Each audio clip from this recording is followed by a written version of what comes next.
Kisah Nabi Sulaiman alaihi salam. Kisah ini disebutkan dalam Al-Quran, surat An-Naml ayat 16 hingga 44. Dalam kisah ini diceritakan bahwa Nabi Sulaiman berhasil menundukkan penguasa negeri Saba, yaitu Ratu Balqis, dengan segala kekuasaan yang dimilikinya atas izin Allah Subhanahu wa Ta'ala. Nabi Sulaiman adalah anak dari Nabi Daud alaihi salam. Beliau mewarisi kerajaan ayahnya dan mendapat gelar kenabian. Allah Subhanahu wa Ta'ala juga memberikan beberapa mukjizat kepada Nabi Sulaiman. Di antaranya, seperti yang disebutkan dalam surat An-Naml ayat 17. Dan untuk Sulaiman dikumpulkan bala tentaranya dari jin, manusia, dan burung. Lalu mereka berbaris dengan tertib. Pada suatu hari, Nabi Sulaiman dan bala tentaranya melakukan perjalanan. Sampailah mereka di lembah yang banyak semutnya. Namun tidak ada yang menyadari kecuali Nabi Sulaiman. "Wahai semut-semut, cepatlah kalian masuk ke sarang, agar kalian tidak terinjak oleh Raja Sulaiman. Dan ayo, cepat lari." "Siap, Ratu." Mendengar seruan Ratu Semut kepada anak buahnya, Nabi Sulaiman tersenyum dan menghentikan langkahnya. Kemudian mereka menunggu rombongan semut itu berbondong-bondong masuk ke dalam sarang. Sebelum melanjutkan perjalanan, Nabi Sulaiman memeriksa tentaranya satu persatu. Ketika sampai di bangsa burung, Nabi Sulaiman merasa ada yang kurang. "Mengapa aku tidak melihat Hudhud? Apa dia tidak ikut dalam perjalanan kali ini?" "Wahai Raja Sulaiman, sebenarnya tadi Hudhud terbang bersama kita. Namun sekarang dia menghilang entah kemana." "Kemana perginya Hudhud? Awas saja dia datang tanpa membawa alasan yang masuk akal. Akan aku hukum dia nanti." Untungnya, tak lama kemudian, burung Hudhud datang. "Dari mana saja kau, Hudhud?" "Maafkan hamba karena pergi tanpa izin, wahai Raja Sulaiman. Namun, sebelum menghukumku, sudikah engkau mendengar kabar dariku terlebih dahulu? Mungkin engkau belum pernah mengetahui tentang ini." "Perihal apa itu, wahai Hudhud?" "Jadi, sebenarnya di tengah perjalanan tadi, hamba tertinggal dari rombongan. Terbang berputar-putar sampai akhirnya terdampar di suatu negeri bernama Saba. Negeri itu dipimpin oleh seorang perempuan. Namun sayangnya, hamba melihat ratu dan kaumnya sedang menyembah matahari, bukan Allah Subhanahu wa Ta'ala." "Apakah perkataanmu ini dapat aku percaya? Kau tidak sedang mencari-cari alasan agar lolos dari hukumanku, bukan?" "Wahai Raja Sulaiman, mana berani hamba berbohong kepadamu." Nabi Sulaiman mulai berpikir tentang kebenaran kabar yang dibawa oleh burung Hudhud. Kemudian beliau menulis sebuah surat. "Kalau begitu, aku ingin kau melakukan satu hal. Pergilah ke negeri Saba dan bawalah surat ini. Jatuhkan tepat di depan ratu kerajaan Saba, lalu bersembunyilah untuk mengintai keadaan. Aku tunggu laporan darimu di istana." "Siap, laksanakan perintah."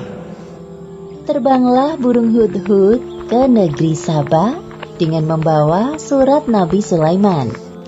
Sesampainya di kerajaan Saba, burung Hudhud terbang ke dalam istana dan menjatuhkan surat di depan singgasana Ratu Balqis. "Hah? Sebuah surat? Dari siapa ini?"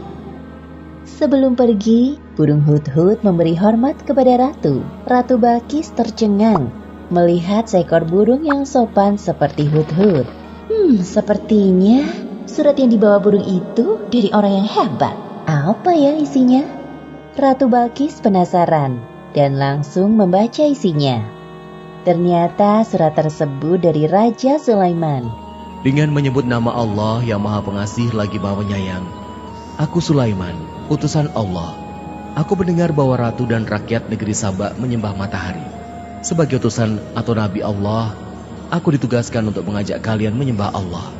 Segeralah bertobat sebelum datang kemurkaan Allah atas perilaku kalian, atau aku akan menundukkan kerajaan Saba." Selesai membaca surat itu, Ratu Balkis mengumpulkan para penasehat kerajaannya. Wahai para penasehatku, aku mendapatkan surat dari raja bernama Sulaiman. Bacalah surat ini dan katakan pendapat kalian. Ratu Balkis memberikan surat dari Raja Sulaiman kepada para penasihatnya. Setelah membaca surat, raut wajah mereka tampak marah. Jadi, apa pendapat kalian mengenai isi surat ini? Sepertinya Raja Sulaiman mengajak kita untuk berperang. Kita jangan mau tunduk kepadanya. Jika kita tidak mau menuruti perintahnya, pasti dia akan memerangi kerajaan Sabak. Namun jangan khawatir wahai Ratu, pasukan kita siap jika harus berperang melawannya. Yang hamba pernah dengar, beliau adalah seorang raja yang memiliki kekuasaan tidak terbatas. Manusia, jin, dan bangsa burung tunduk kepadanya. Semua keputusan kami serahkan kepadamu, wahai Ratu Balkis. Ratu Balkis mulai berpikir bagaimana cara menghadapi Raja Sulaiman. Ia tidak mau bertindak gegabah, apalagi musuhnya kali ini bukan orang sembarangan. Wahai penasehat, aku ada ide. Besok aku akan mengirimkan hadiah yang banyak dan mewah untuk Raja Sulaiman. Kita lihat tanggapannya. Siapa tahu beliau berubah pikiran. Keesokan harinya, utusan Ratu Balkis berangkat menuju istana Raja Sulaiman di Palestina sambil membawa hadiah yang banyak dan mewah.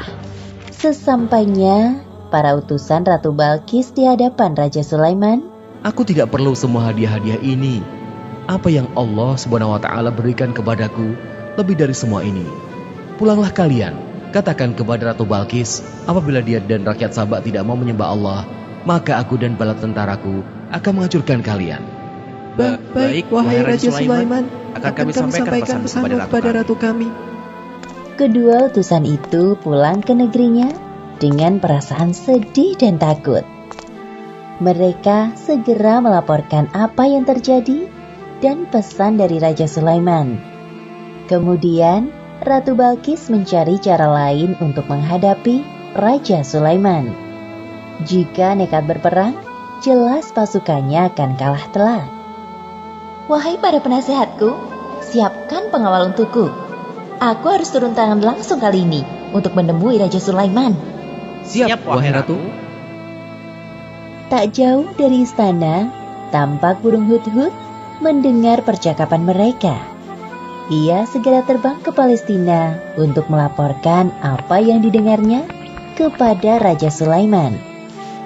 Nabi Sulaiman mendapat laporan dari burung hut-hut dan segera menyiapkan sebuah rencana untuk menyambut Ratu Balkis. Wahai para penasihat kerajaanku, siapakah di antara kalian yang sanggup membawa singgasana Ratu Balkis ke hadapanku? Hamba bisa melakukannya, wahai Raja Sulaiman. Seberapa cepat kau bisa melakukannya? Sebelum engkau berdiri dari duduk, singgasana Ratu Balkis akan hamba bawa ke sini. Wahai Raja Sulaiman, hamba bisa melakukannya sebelum engkau berkedip. Lakukanlah. Seketika itu juga, singgasana Ratu Balkis hadir di hadapan Nabi Sulaiman. Subhanallah, Maha suci Allah. Inilah karunia dari Allah untuk mengujiku. Apakah aku bersyukur atau malah mengingkari nikmatnya?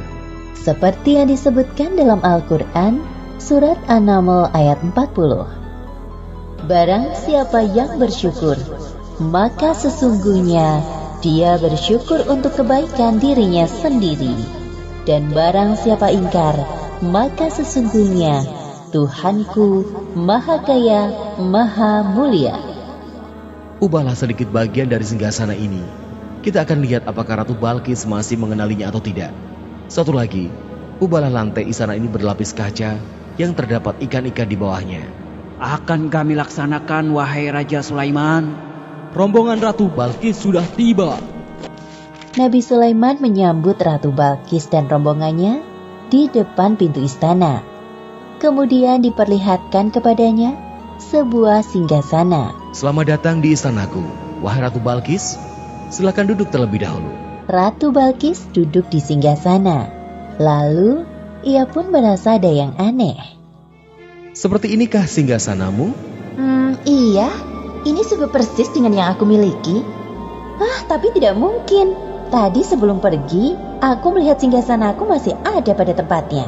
Aha, aku sedikit banyak mengetahui tentang kehebatanmu, wahai Nabi Sulaiman.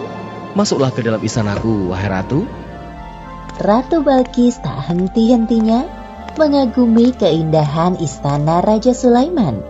Lalu pandangannya tertuju pada lantai jernih seperti kolam ikan di tempatnya berpijak. Seketika itu ia mengangkat sedikit jubahnya. Wahai ratu, tidak usah khawatir jubahmu akan basah. Itu hanya lantai yang terbuat dari batu berlapiskan kaca.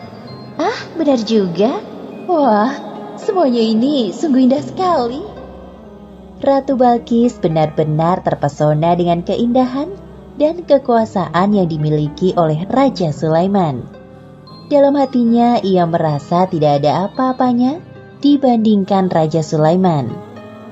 Sesungguhnya, semua yang aku miliki adalah pemberian dari Tuhan pencipta alam semesta. Dialah Allah Subhanahu wa Ta'ala. Ya Allah, sungguh selama ini hamba telah berbuat zolim. Maafkan hamba. Mulai saat ini hamba berserah diri kepadamu, Tuhan pencipta alam semesta. Demikianlah akhir kisah Nabi Sulaiman alaihi salam. Beberapa pelajaran yang dapat kita ambil dari kisah ini, diantaranya, pertama, hendaknya kita bersikap rendah hati dengan segala kehebatan yang dimiliki, seperti sikap yang dicontohkan oleh Nabi Sulaiman. Kedua, bersikaplah lemah lembut kepada semua makhluk Allah. Dan ketiga, hendaknya kita selalu bersyukur atas karunia yang diberikan Allah dengan cara mengingatnya. Karena semua yang diberikan Allah kepada kita adalah titipan yang kelak akan dimintai pertanggungjawaban di akhirat. Wallahu a'lam bishawab.